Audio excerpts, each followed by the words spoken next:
And finally, if you remember, on the table properties row tab, we had an options section which we have two more features.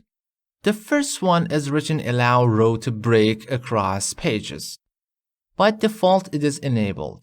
What does it mean? It is not about if you don't have enough space, don't break the table rest of contents.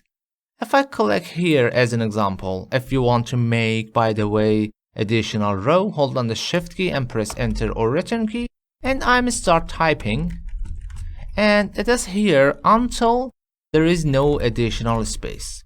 This is the same row actually, you see, but because we don't have enough space, it's broken and went to the next page.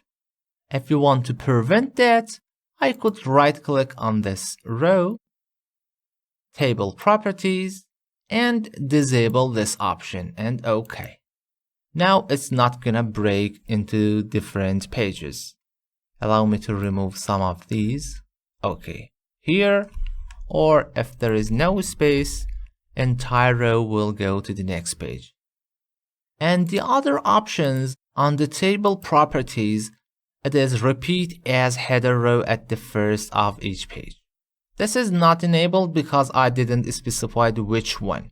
To do that, note that allow me to show the pages as a multiple. Okay, we don't have header.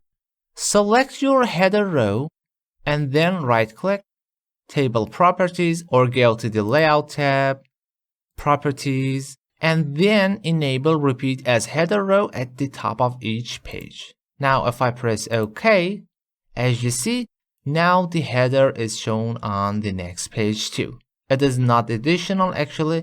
If I, as an example, remove few rows, you see there is nothing exists here, but if we have more, it will gonna show on each page.